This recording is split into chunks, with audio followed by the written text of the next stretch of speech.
Happy Saturday night, everybody. Now, y'all know I've been in here messing with the first ladies of freight. And I must say, this has been a very interesting watch on this Saturday night. I watched episode 7, and I also watched the Hollywood Unlocked interview that shed a little more light into the lives of the ladies. And we meet a new character by the name of Khloe. And is she a character, y'all? Want to talk about it? Here we go.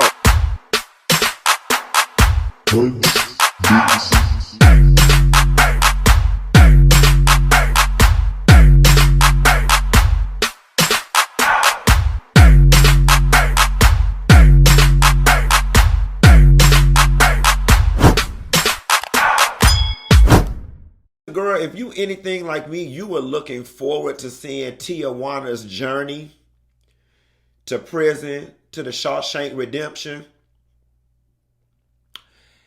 And bitch, the episode opened up and that bitch went to jail, okay? We will not be seeing no more Tiana. Now, one thing I like about this show, and I can't confirm quite when they shot it, but it's feeling like the episode that I watched tonight was probably shot not too long ago, because it definitely covers Tiana's going to jail. And I don't think she went to, I think she went to jail sometime in December, or maybe she was sentenced in December. I'm not sure, but all y'all need to know is Tiana ass ain't there. So in episode 7, the episode opens up. They say Tiana ain't there. She in a jumpsuit. She in jail. And you know, everybody thinking it's life as usual. Cassie happens to get a phone call from Tiana. They just chatting it up. And she like, yeah, girl, I've been locked up for a week. Cassie was like, what? Like, where they do that at? Who goes to jail and then don't notify people until a week later? Well, apparently Tiana had took her ass down into that courthouse and she was found guilty. And I guess they remanded her immediately. Which I guess the judge said, your ass was out on pretrial release all this damn time. You should have been on, got your affairs in order. And then I find it odd because some of the other ladies were like, they didn't know if she was in jail or not, because they had been seeing posts on her Instagram page. And they were like, you know, hey, how you doing? And said that somebody was responding in real time. And come to find out it was her sister that's managing her page. And we find all of this out from the new girl, Khloe, who is close to Tiana. She met her through one of Tiana's training classes, and they kicked it off and became friends. And there's going to be a whole debacle we're going to get into about if Tiana mentored her or not. I believe she did, but we're going to talk about that a little later on in the episode. So anyway, you know, they're still trying to put this expo together. Like, that is the big group project that is bringing everything together, the expo. And Khloe. We meet Khloe. Khloe gets a lot of airtime this season. Khloe's black, Filipino, and something else she said. A whole cornucopia full of shit. And I'm going to tell you something. I like Khloe. I think Khloe was a much needed addition to the show. From a marketing perspective, she definitely gives stereotypical reality TV personality vibes.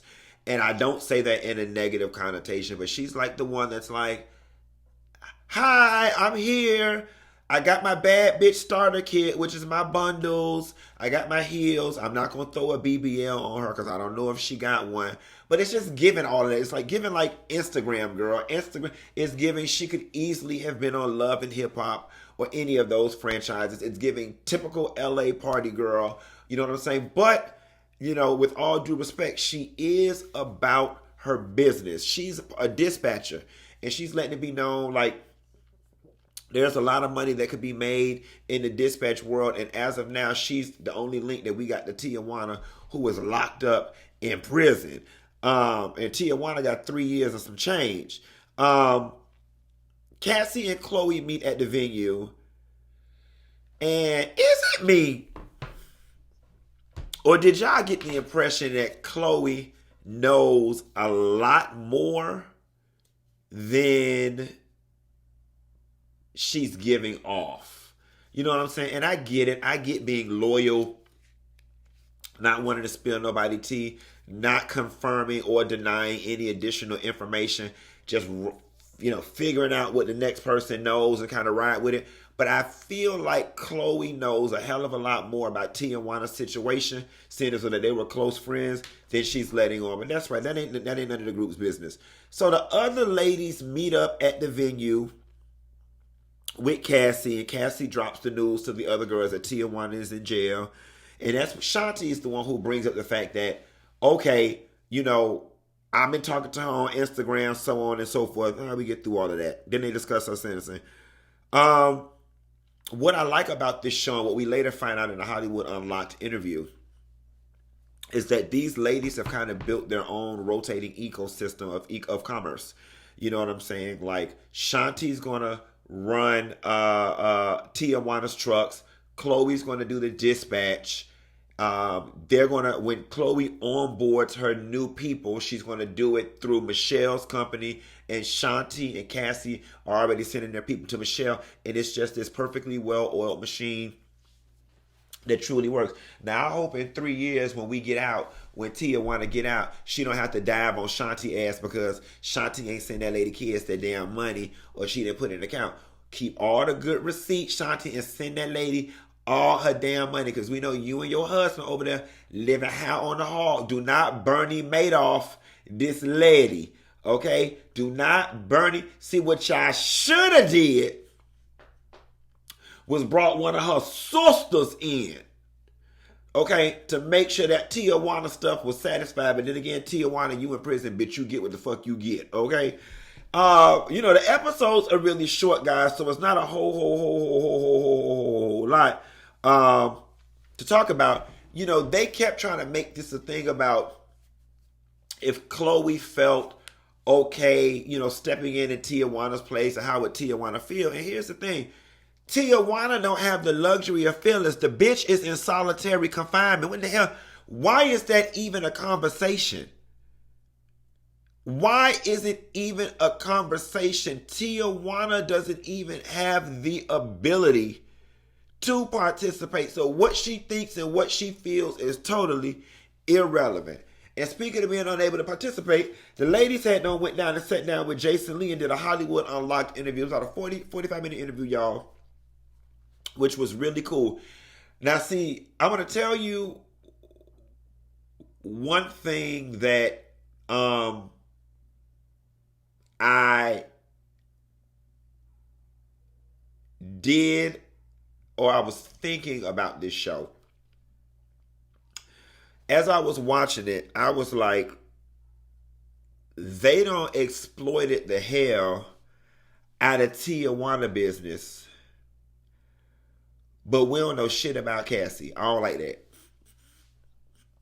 I don't like it. I don't like it. I don't like it. I don't like it. We want cameras all up and through your house, bitch. We nosy. We want to see your kids' room. We want to see what type of dishes you have in your kitchen. We want to know what type of toilet paper you have in your bathroom. Is you a 1-ply bitch or a 2-ply bitch? We want to know what type of cars you got in your driveway. We want to see your landscaping. We want to know how much your water bill is. Do you have a pool in your backyard or no? What your neighbors look like? Where's your local Publix? We want to know who keeping you warm at night. You got all that money and all that cushion for the pushing back there in the background. Who get behind there, ride that donkey, who ride that donkey. And so when we get to the Hollywood Unlocked interview, Jason Lee starts talking to the girls, getting a little personal, talking about Cassie's personal life. She was once married, and she was saying that her ex-husband, he does not participate in the children's lives whatsoever. He's toxic, doesn't contribute financially, doesn't come around. And she does express that, her children, really have limited contact with their father. Cassie, in order for this show to work, we're going to have to see that. We're going to have to get some personal story out of you, mama. Because I'm going to be very honest with you. At this point, these scenes with you just coordinating with the girls, flat out, they're boring as fuck, and no one cares. All right, like it doesn't take a PhD in administrative duties to talk about coordinating shit, girl. It's not that hard to go call and get a venue. It's not that hard to go sightsee. It's not that hard to do a cake tasting and a wine tasting and to pick out, Lord, is we planning a truck expo or a wedding? Y'all get the point. All right, Cassie, if the only thing that you got to offer us is sitting around planning the expo and just talking about how you got, oh, I'm so busy, I'm planning the expo, and then asking about Tijuana, then you might as well move from in front of the camera and behind the camera. You're positioned as the Nene Leakes character, the Kyle's Richard character. You're positioned as the main girl. Quiet as this cat. We're supposed to be getting the most out of you. Where your man at? What your mama look like? Where's your childhood house? What's your highest level of education? What your scalp look like up under them wigs? What your ankles look like when you get out of the shower? What color is your toothbrush, bitch? We want to know all of that. We want to know all of that. And you got to be careful, because if this show progresses, what's going to end up happening, it goes without saying, you're making the most money, you know, if there's even money to be made at this point. But you put the show together, and rightfully so.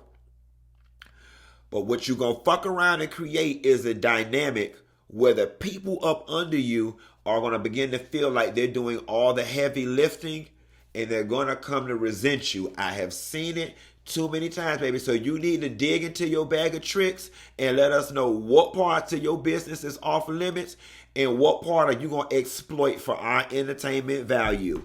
All right, moving right along. Shanti and Cassie talk trucking. And I love how Jason Lee began asking Shanti about the type of trucking that she does and Cassie the type of trucking that she does. So Shanti gives her spiel. And then, you know, Jason was saying that somebody reached out to him about investing in trucking and how you can invest this and make this much money, so on and so forth. And Shanti, what I love about her, she was honest. She said, yes, that was true about 2 years ago. But now with inflation, things have slowed down, so on and so forth. Then Cassie stepped in and said, well, that's not necessarily true for her niche, because she does government contracting. She does large hauls. Now, granted, I'm speaking in trucking terms. I only fuck the trucker. I ain't never drove the damn car. I ain't never hit shit to the back. Quiet as it's kept. I can't even tie a Christmas tree on the top of a Dodge Caravan, if you really know the truth about it. But she do large hauls, whatever the fuck that is. I'm thinking expressway pieces, bitch. Okay, the plumbing that go up under the forest. Ringling Brothers, Barnum and Bailey Circus. Ain't that federally funded? Whatever the hell she do is big, and you don't have to be on the trucking board. Now, I'm smart enough to deduce that the trucking board is like the Craigslist, like the classifieds, where you say, I got this that need to go there, and then somebody get in there and get it and write it, like the operator. Operator, get my trucker on the line. Just the other night, we had a horrible fight. So I went to the truck stop and fucked the lot lizard. Okay, yes, God. Speaking of, I have to make a correction. I had referred to myself as a lot lizard in the past videos. And somebody in the comments had to come together and help me get my self-esteem together and my self-worth. Because, see, I just didn't know how much of a strong, powerful, independent black woman I was. And they told me that I was not a lot lizard, that you only a lot lizard if you fuck in exchange for money. And I was around there fucking for free. Okay? Now, I don't know if that make me stupid. Bitch, I might want to be a damn lot lizard. Had me in the back of a damn, Lord. Y'all don't judge me from my past, because I don't stay there no more. Okay, I don't move no. I don't hunch in the back of trucks. Even though it was spacious as hell, it wasn't like no dually or no Dodge Ram. I mean, it had like a twin size air mattress. It had curtains in it. I think it had a sink, a refrigerator. Okay, some drawers for the clothes and stuff. It was real good. But speaking of sleeping in the trucks, in the interview, Jason Lee asked the girls, you know, what are some of the most craziest things that you found in the trucks? And Cassie was saying when she was driving, a guy got shot. They threw him in the back of the truck. Then they set him on fire. And then Shanti goes on to say that They were going and cleaning up a truck, and they kept finding condoms all over the place. And I'm thinking, okay, the man going to the truck stop, fucking them lot lizards. Not me, because I'm classy based. He wasn't hunching me. Come to find out, they said the man had a companion dog on the road with him, and based on, I guess, the residue on the condoms or whatever, that they could make out that he was fucking a dog. Now, I know that dogs are loyal and they're man best friend, but I don't know what the fuck type of docile animals y'all got that are just sitting there and let you penetrate them. My dog is about this big, and he had a sticker birdie one time stuck in his paw, and my daddy was holding him, and I was trying to pull it out, and that bitch damn near bit my hand off. So I don't, y'all must be giving y'all dogs Xanax or Benadryl or Bill Cosby and the damn canines, and that is some nasty shit. Listen. What happened to using your hand? I just don't understand how you molest a dog and then sit up and look at it and drive 300 miles from Oregon to Ohio. I mean, 3 million, however many miles. I told y'all I ain't no trucker. I'm a whore. Okay? I don't do the mileage. I do all my driving and my riding in the truck, not on the road. Catch. That's just nasty. And it's weird. Is it me? Or that debacle or that debate that they were having in reference to if Tiana mentored Khloe or not, it was a little uncomfortable.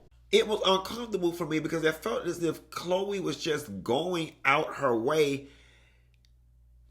It just meant so much to Khloe for it to be known that Tiana did not mentor her. But here's the thing, and I'm a little thrown because maybe mentor is not the word, but maybe inspired is. You said that you do some of everything. You did some of this and some of that. You signed up for her class. You took her class.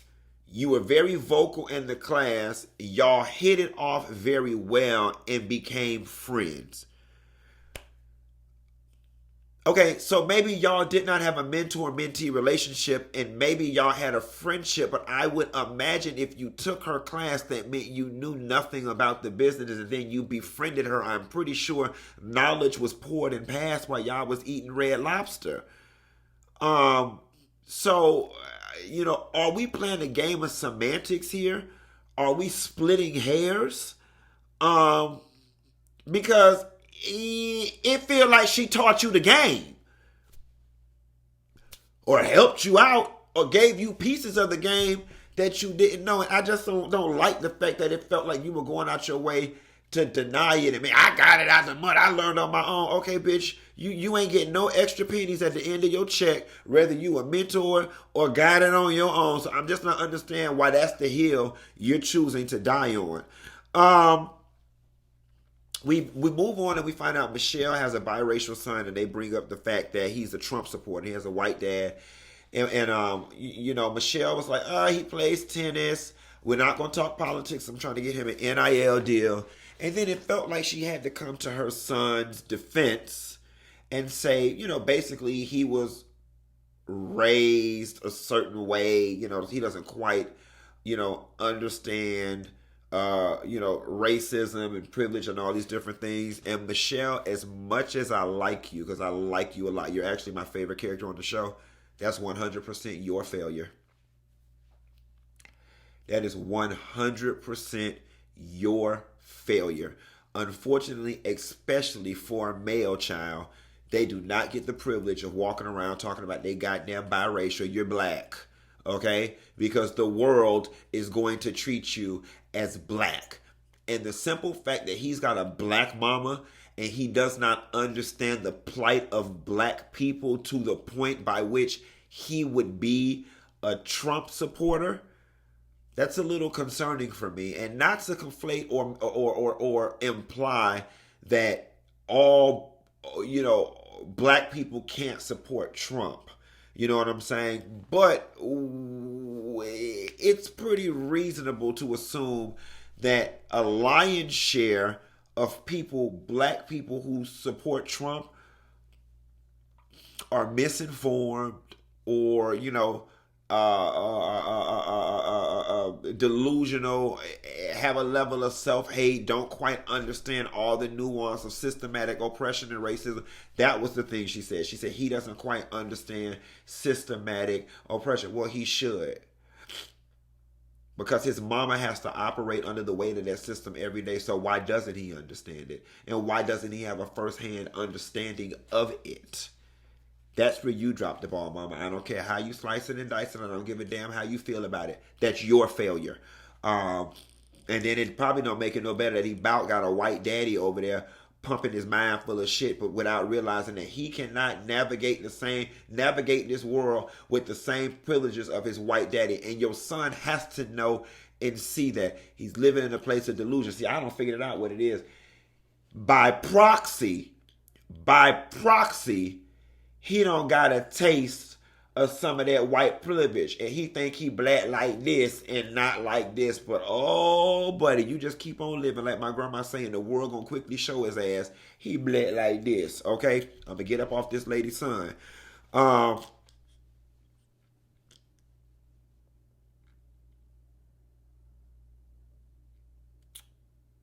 That really was the meats and potatoes of the Hollywood Unlocked interview. I don't want to give it all away because I want y'all to go watch it. But the biggest takeaway from this particular interview is that all the ladies really dig and delve into how they are really, really, really, really, really, really making money, and how you guys can too in the trucking industry. And Casey talks about how a network tried to take her show, so on and so forth. I'm not going to give away all the tidbits of the interview, but I encourage y'all to go watch it. That's all I got. Ain't got no more. It's 9:15. I'm finna edit and upload this bad boy and try to figure out if I'm going to order me some crab legs or not. And I'll call you later. Bye.